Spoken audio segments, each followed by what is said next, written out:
Asombroso es eso, que muchas veces cuando somos niños, ¿no? Todo nos asombra, ¿no?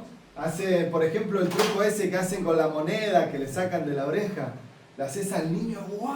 Es un truco de magia. Y vamos perdiendo esa capacidad de asombrarnos. Cuando crecemos y el Señor nos demanda que seamos como niños, que estemos expectantes a lo que Él va a hacer. Amén. Y de hecho lo pone como una demanda para entrar al reino de los cielos. Si no somos como los pequeños, como los niños, no podemos entrar. Así que la vida, el afán, el trabajo, las situaciones. Bueno, hoy tenemos internet. ¿Qué no vimos en internet? ¿O no? Ya hasta los trucos de magia te muestran el secreto. Entonces, parece que nada nos asombra, porque ya lo vimos todo. Pero nuestro Dios es tan grande y su multigracia, su multiforme gracia, nos puede seguir sorprendiendo con cosas nuevas. Así que los animo a que estén expectantes a lo que Dios va a hacer en cada uno de nosotros. Amén. Amén. No perdamos la capacidad de asombrarnos. Señor, yo quiero que me sorprendas.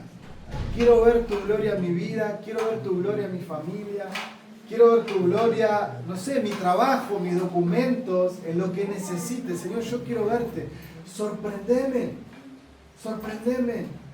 que necesito ayuda. Y ahí es cuando Dios responde. Amén. Amén. Cuando tenemos ese corazón.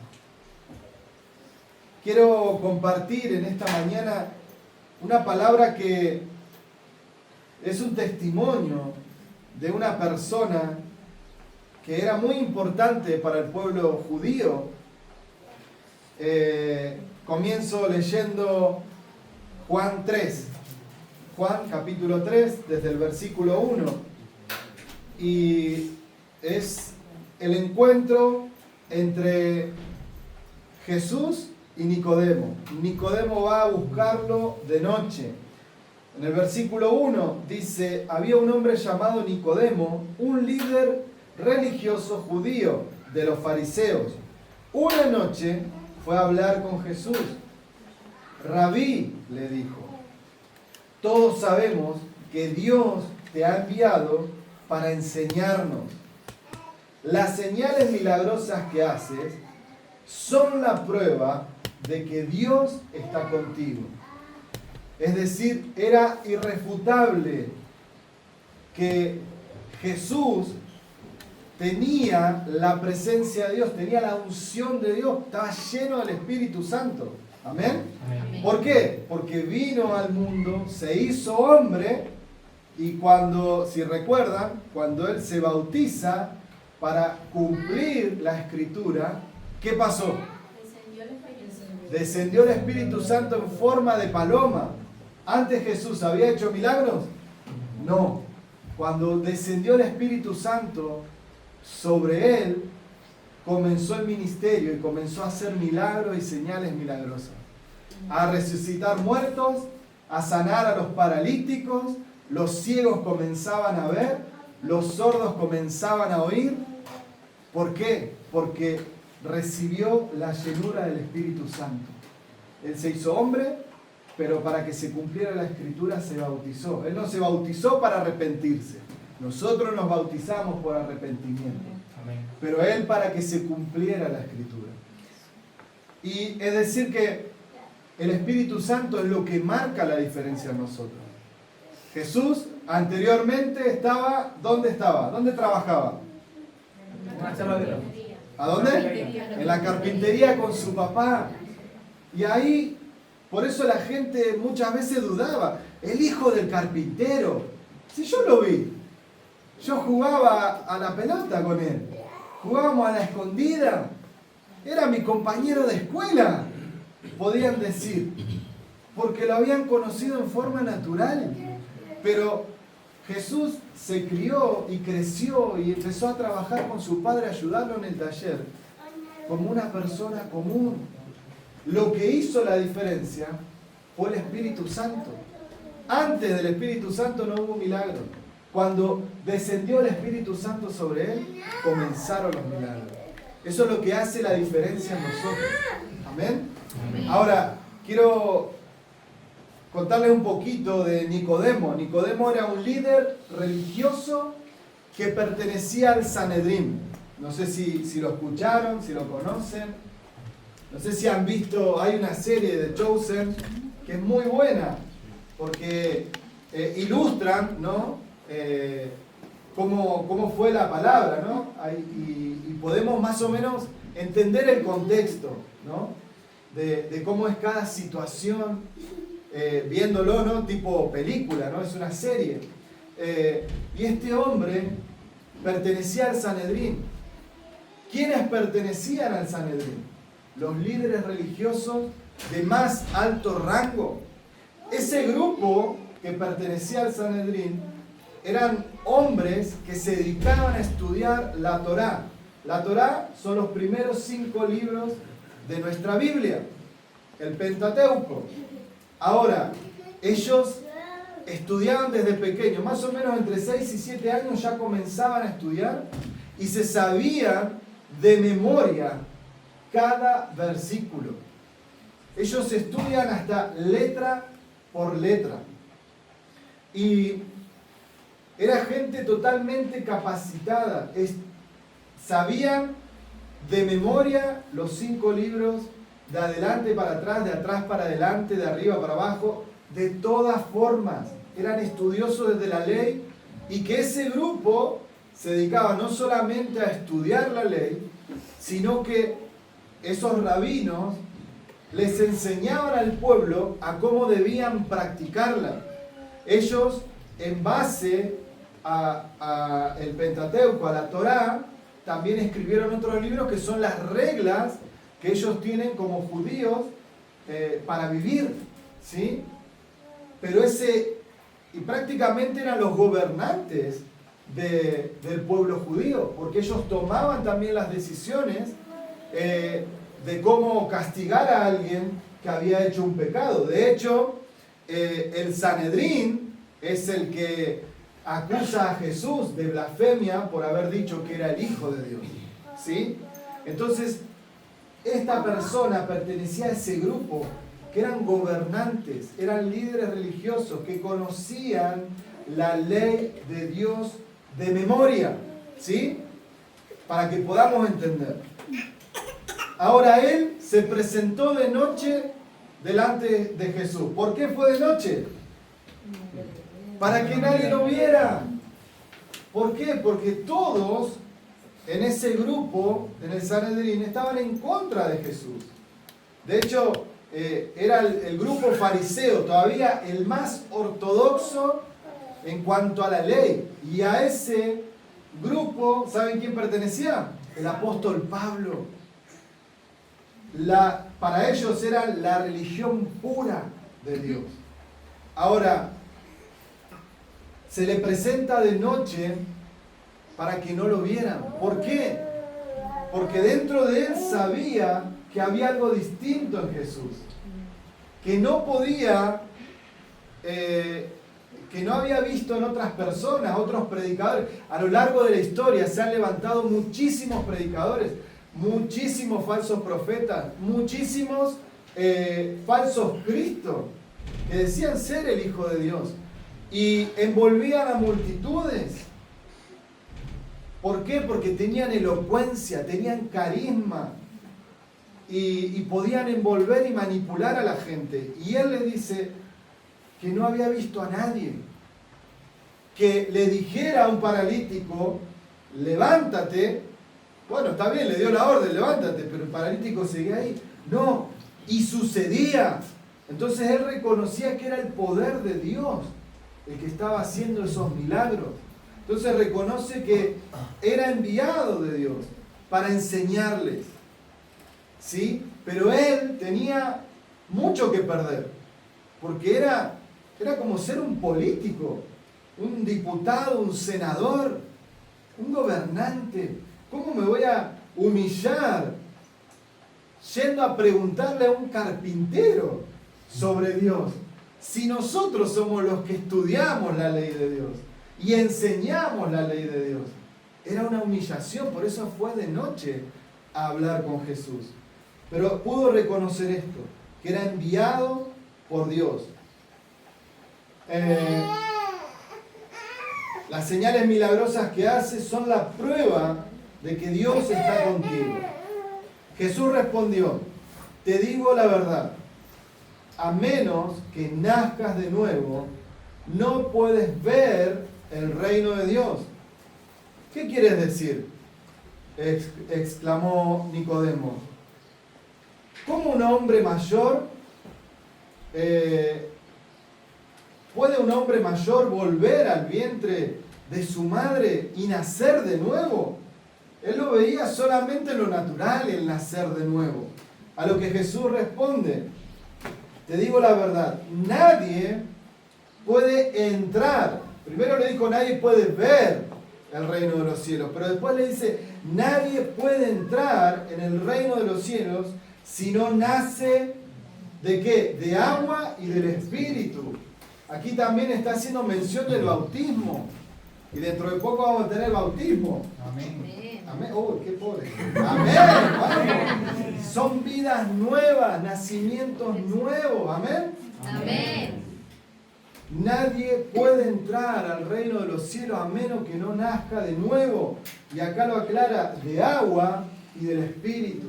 ¿Sí? En el bautismo nos sumergimos para morir a la vida de la carne, a mi vieja vida, y nacemos a una nueva vida con Cristo. Pero también del Espíritu, porque somos llenos del Espíritu Santo. Amén. No necesariamente después del bautismo soy lleno del Espíritu Santo. A veces Dios en su gracia nos llena antes del bautismo. Pero es necesario que nos bauticemos y que seamos llenos del Espíritu Santo para tener la vida eterna. Amén. Amén. Amén. Ahora, el ser humano no solo puede reproducir vida humana, pero la vida espiritual nace del Espíritu Santo. Así que no te sorprendas cuando te digo, tienen que nacer de nuevo. El viento sopla hacia donde quiere. De la misma manera, oyes el viento, pero no sabes de dónde viene ni a dónde va. Tampoco puedes explicar cómo las personas nacen del Espíritu. ¿Cómo es posible todo esto?, pregunta Nicodemo. Más confundido estaba. Pero lo que estaba hablando Jesús es que nosotros tenemos la capacidad de engendrar, de hacer una nueva vida, de tener hijos, pero naturales. El nuevo nacimiento en el Espíritu es por el mismo Espíritu Santo. Es el Espíritu Santo de Dios el que nos hace ser una nueva creación en Cristo. Amén. Amén. Y es Él, no somos nosotros los que hacemos una nueva vida espiritual en las demás personas, es el Espíritu Santo. Y eso es lo que pasaba con este grupo en el Sanedrín. Ellos estaban de intermediarios entre Dios y el pueblo. Ellos estudiaban la ley de Dios y hacían mandamientos, hacían normas, hacían leyes que el pueblo debía respetar, ¿sí? Y eso hasta la actualidad puede pasar también. Como si la iglesia dice, no, aquí tenemos que venir los hombres de traje y las mujeres todas con pollera. No pueden usar pantalón. Y eso es una ley humana. La Biblia no nos enseña eso. Eso es cuando nosotros nos ponemos de intermediarios entre Dios y el pueblo. Pero Jesús quería que cada uno de nosotros tengamos trato directo con el Padre. Él es el mediador, Él es el camino al Padre, no hay otro camino. Entonces, ese era el problema que los religiosos no podían comprender y no querían comprender, porque iban a perder ese poder de gobernar. Entonces, esto era patear el tablero. Para Nicodemo, esto era terrible, porque él reconocía que Jesús era hijo de Dios, pero él no podía abandonar su vida, su estatus, su forma de vivir, ¿no? Porque era una persona muy importante en la sociedad. Ahora a veces nosotros decimos, bueno, voy a Cristo porque estoy destrozado y bueno, necesito ayuda, toqué fondo, como decimos, ¿no? Y para ahí, en esas situaciones es como fácil, porque no tengo recursos, no sé dónde ir a buscar. Pero cuando vos tenés una posición alta, por eso es que Jesús dice, a los ricos les cuesta muchísimo entrar al reino de los cielos. No porque el dinero sea un estorbo, sino porque humanamente no queremos perder eso, no queremos perder el estatus, porque nos van a ver como inferiores por amar a Dios. Pero eso es lo que el mundo, la sociedad vende. En cambio, cuando nos rendimos a Jesús, Él nos hace una nueva criatura. Y realmente somos llenos. Y la verdad que no nos importa si tengo mucho, si tengo poco, como decía el apóstol Pablo, aprendí a vivir humildemente, aprendí a vivir con abundancia, pero siempre para el Señor. Entonces, cuando mi corazón está rendido a Jesús, la verdad que eso es secundario. No es que no me importa y no voy a trabajar. No, voy a trabajar, voy a ser excelente en todo lo que haga, pero eso no va a ser mi prioridad en la vida. De decir, tengo que hacer plata. No. Mi prioridad va a ser amar a Dios, amar a mi esposa, amar a mis hijos. Amén. Y ser de bendición a mi entorno. Amén. Amén. Esa es la finalidad. Ahora, Nicodemo quedaba más confundido y Jesús le responde en el versículo 10.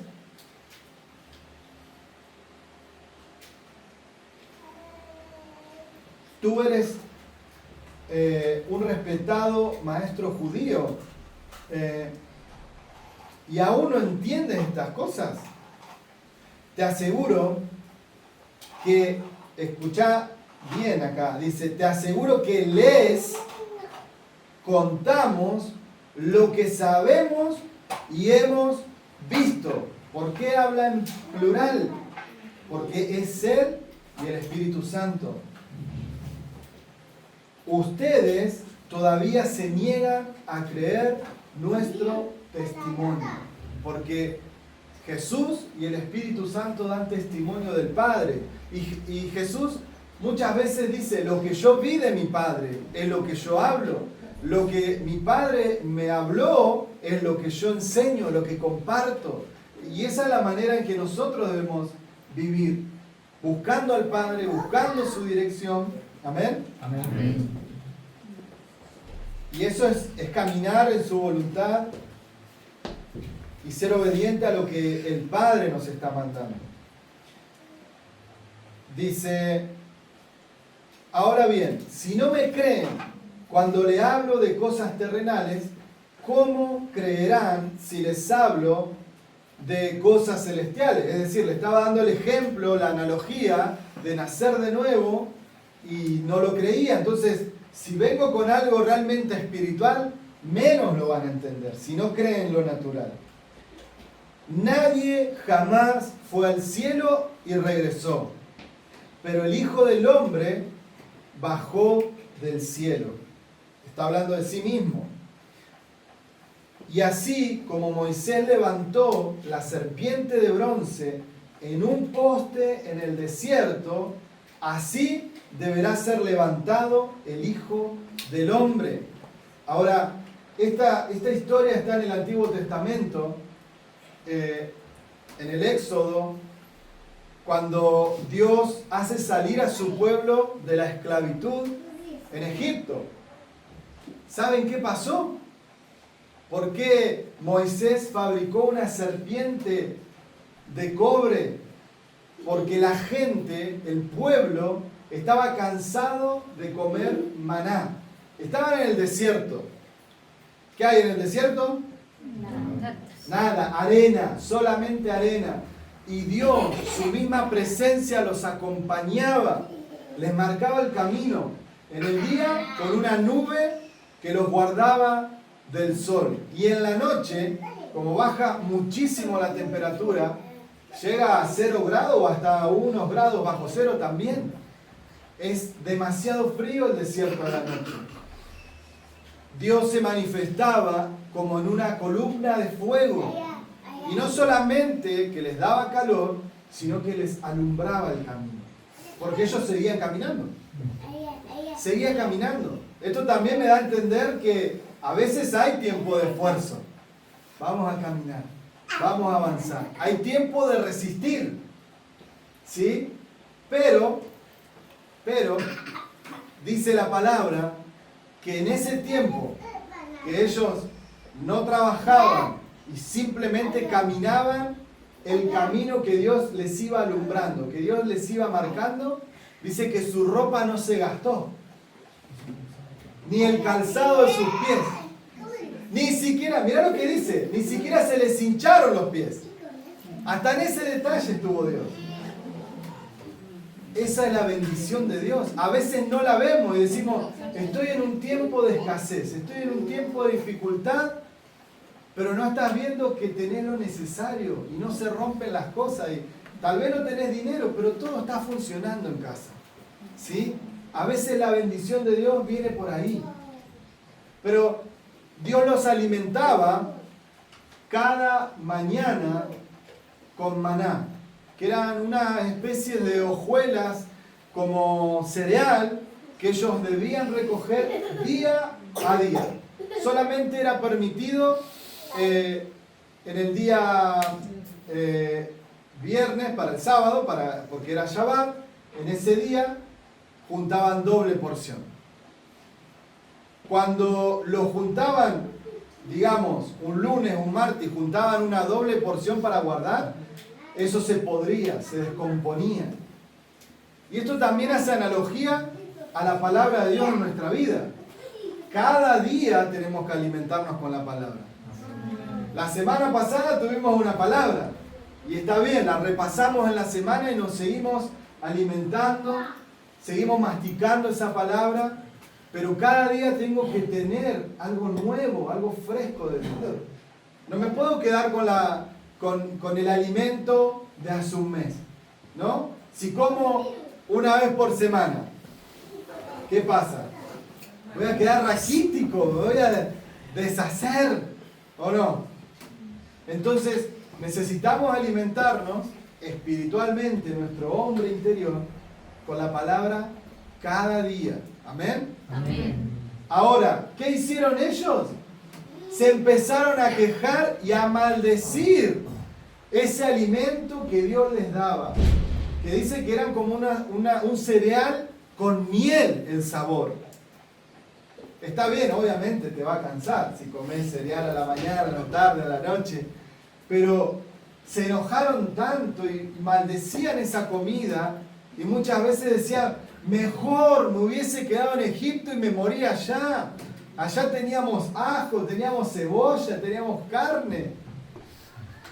Ahora, ¿preferís caminar por tu libertad comiendo cereal con miel o quedarte esclavo comiendo ajo y cebolla?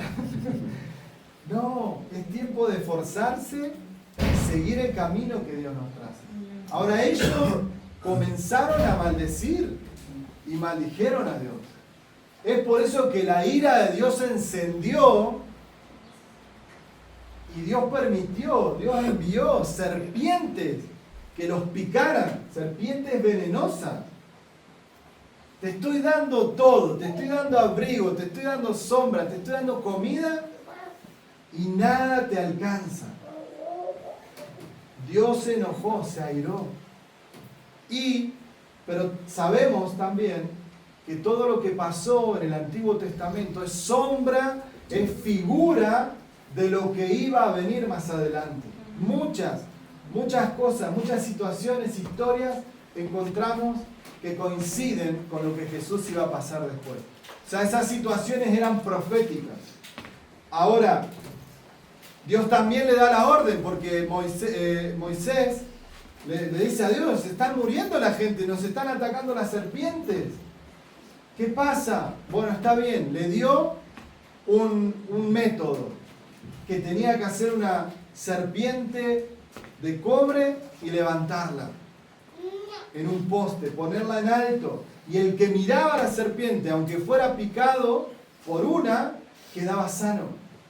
¿Sí? Entonces Jesús remarca esto. Así como Moisés levantó la serpiente de bronce en un poste en el desierto, así deberá ser levantado el Hijo del Hombre.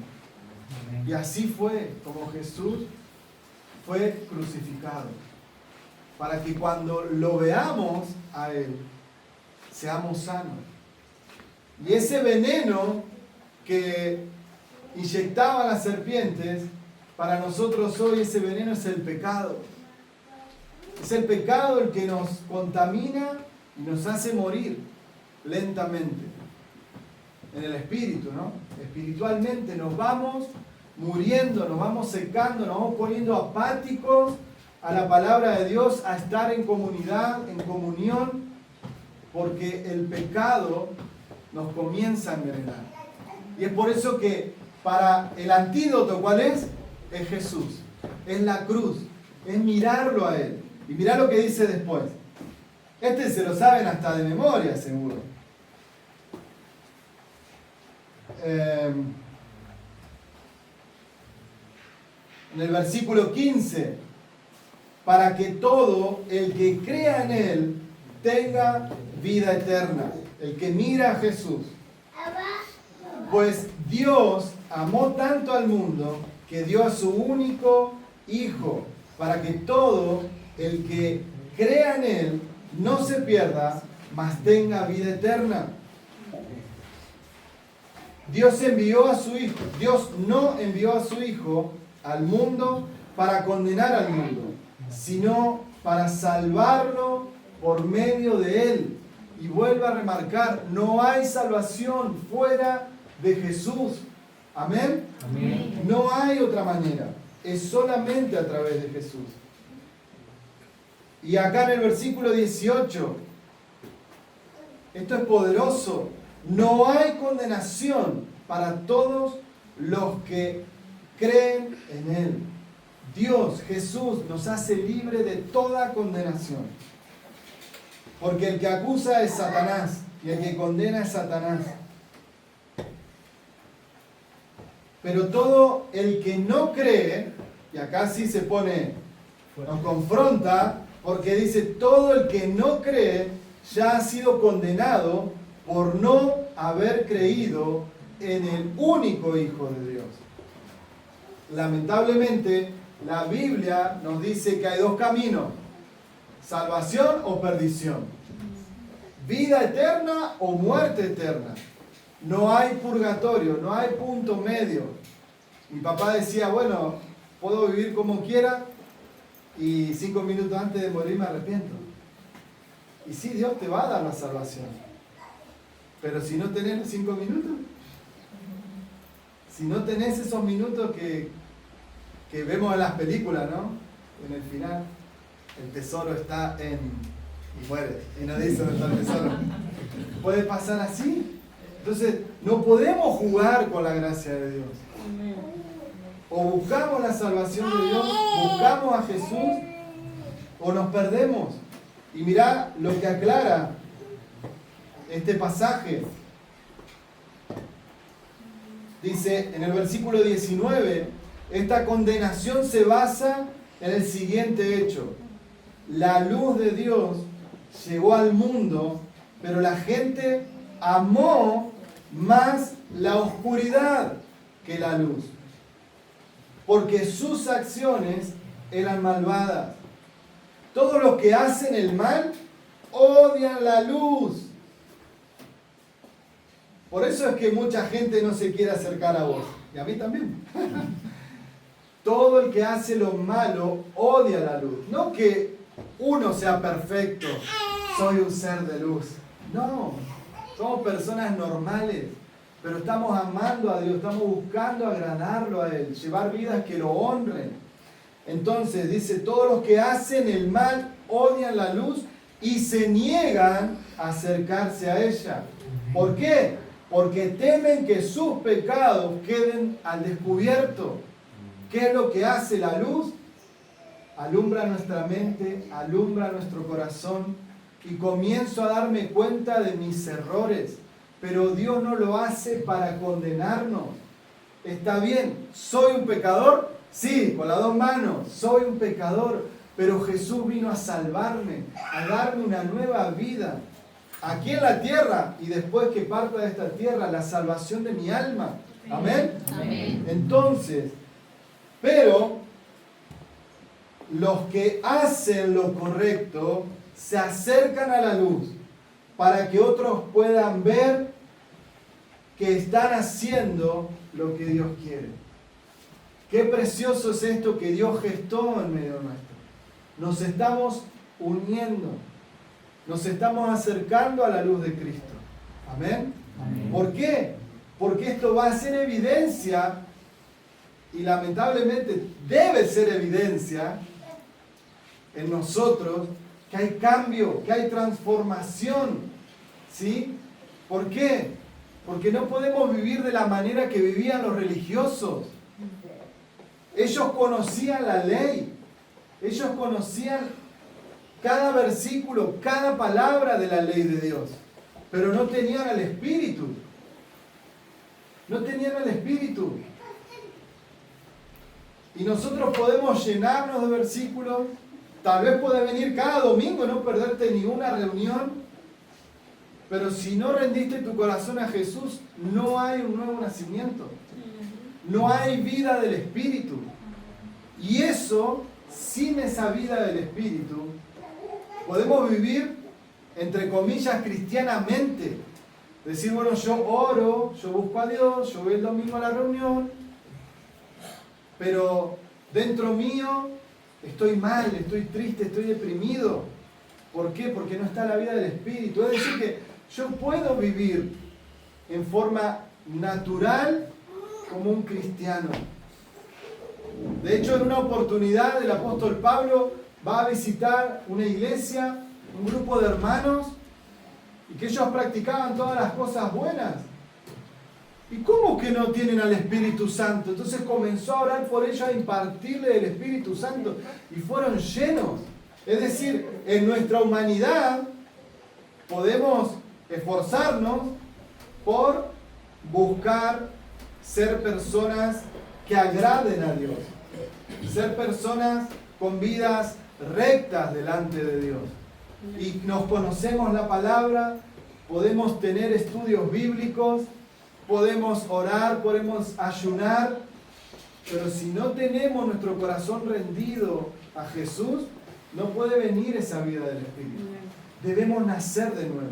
Ahora, este hombre, Nicodemo, ya era grande, porque para pertenecer al Sanedrín tenía que ser un hombre casado, así que seguramente era un hombre casado, con hijos, no era un jovencito, era una persona adulta, que tenía conocimiento, pero no tenía el Espíritu. Tenía la ley, pero no tenía el amor de Dios dentro de sí mismo. Ahora, él podía haber sido un discípulo de Jesús, pero no lo siguió, porque si no hubiese estado en ese grupo de discípulos. Podría haber estado. Creyó en Jesús, de hecho, dicen que fue uno de los que se opuso a la condena de Jesús a ser crucificado. Pero no creyó, pero no lo siguió, ¿no? Esto también nos muestra que a veces podemos creer y no actuar, no convertirnos en discípulos de Jesús. Y Jesús lo que quiere formar en cada uno de nosotros es que seamos discípulos de Él. Que multipliquemos lo que Él hace en nosotros. La luz que Él depositó, que podamos compartirla con otras personas. ¿Amén? Amén. Es por eso que necesitamos nacer de nuevo. Necesitamos la vida del Espíritu. Dice, para que otros puedan ver que estamos haciendo lo que Dios quiere. Estamos haciendo la voluntad del Padre. Ahora, esto también lo comparo con lo del domingo pasado, ¿no? La religiosidad es una práctica, pero una práctica vacía de la vida de Dios, de su Espíritu Santo. Podemos hacer toda la rutina cristiana y no tener al Espíritu Santo. ¿Y eso cómo se pone en evidencia? Cuando viene una prueba a mi vida. Viene algo muy duro, muy difícil a mi vida, me aparto porque Dios me falló, Dios no está conmigo. Pero cuando yo tengo al Espíritu Santo, entiendo que aunque esté pasando por el desierto, Dios está conmigo y Dios me va a sacar de ese lugar. Sigo confiando. Eso es cuando yo nací de nuevo y tengo la vida del Espíritu. Y eso viene a través de la relación con Dios. No es solamente que vengas, te sientes y escuches el mensaje, sino que vos tenés que hablar, tenés que orar, tenés que relacionarte con Él. Y eso es lo que te va a dar identidad de hijo. Si no, como Nicodemo, podemos tener identidad de siervo. Así como el hijo mayor que compartíamos la semana pasada, él tenía identidad de siervo. Siempre trabajo para vos, te obedezco, hago todo, pero no conocía al Padre. En cambio el otro estaba perdido, había tocado fondo, soy una porquería, dijo, pero yo sé que mi papá es bueno, conocía al Padre. Entonces, Dios no está tan enfocado en nuestros errores. Sí que es importante que llevemos vidas rectas, pero Dios no está mirando nuestro pecado, nuestro error para condenarnos, sino que nos mira a nosotros, nos amó primero. Y nuestra actitud debe ser, Señor, me equivoqué, hice las cosas mal, pero quiero que me ayudes porque yo sé que sos bueno. Quiero que te reveles a mi vida como papá. ¿Amén? Amén. Amén. Bueno, vamos a orar con esta canción.